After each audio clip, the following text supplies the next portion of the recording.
শেষ মুহূর্তে নিজ নিজ নির্বাচনী এলাকা চষে বেড়াচ্ছেন বিএনপি, জামাত ও এনসিপি সহ বিভিন্ন দলের প্রার্থীরা। ঠাকুরগাঁয়ে নিজ নির্বাচনী এলাকায় প্রচারণাকালে বিএনপির মহাসচিব মির্জা ফখরুল ইসলাম আলমগীর বলেন, ধানের শীষ ও হা ভোট দিলে দেশের সংস্কার হবে। সদর উপজেলার জগন্নাথপুর ইউনিয়নের গলিনবাবুর হাটে এক পথসভায় তিনি কথা বলেন।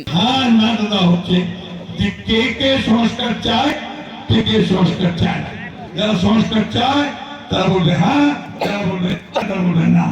খুলনা ডুমুরিয়া উপজেলার স্বাধীনতা চত্বরে নির্বাচনী জনসভা করেন খুলনা ৫ আসনের ১১ দলীয় জোটের প্রার্থী জামায়াতে ইসলামের সেক্রেটারি জেনারেল মিয়া গোলাম পরোয়ার।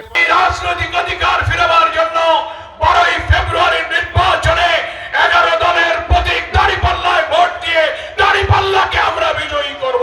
নেত্রকোনার বিভিন্ন এলাকায় গণসংযোগ ও পথসভা করেন ২ ও ৪ আসনের বিএনপি প্রার্থীরা। এ সময় সাধারণ মানুষের মাঝে লিফলেট বিতরণ ও বিএনপি ঘোষিত কর্মসূচি ও ভবিষ্যৎ পরিকল্পনা তুলে ধরা হয়।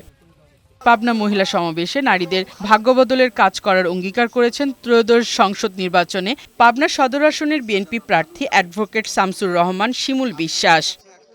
মৌলভীবাজারের শ্রীমঙ্গলে ব্যতিক্রমী এক কর্মসূচির মধ্য দিয়ে নির্বাচনী ইশতেহার ঘোষণা করেন জাতীয় নাগরিক পার্টির প্রার্থী প্রতিম দাস।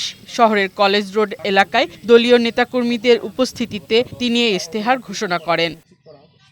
নাটোর সদর আসনে দিঘিপাড়া এলাকায় প্রচারণা চালান ১১ দলীয় জোটের জামায়াত প্রার্থী অধ্যাপক ইউনুস আলী। নাটোর ১ আসনে দলীয় প্রার্থী মাওলানা আবুল কালাম আজাদের পক্ষে নির্বাচনী পথসভা ও মিছিল করেন মহিলা জামায়াতের কর্মীরা। এদিকে একই উপজেলায় বাঘাতিপাড়া পাইলট উচ্চ বিদ্যালয় মাঠে নির্বাচনী জনসভা করেন বিএনপি প্রার্থী ব্যারিস্টার ফারজানা শারমিন পুতুল।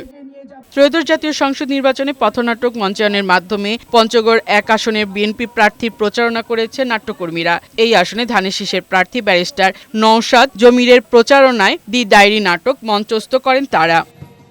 ফারহানা শিমু, বৈশাখী সংবাদ।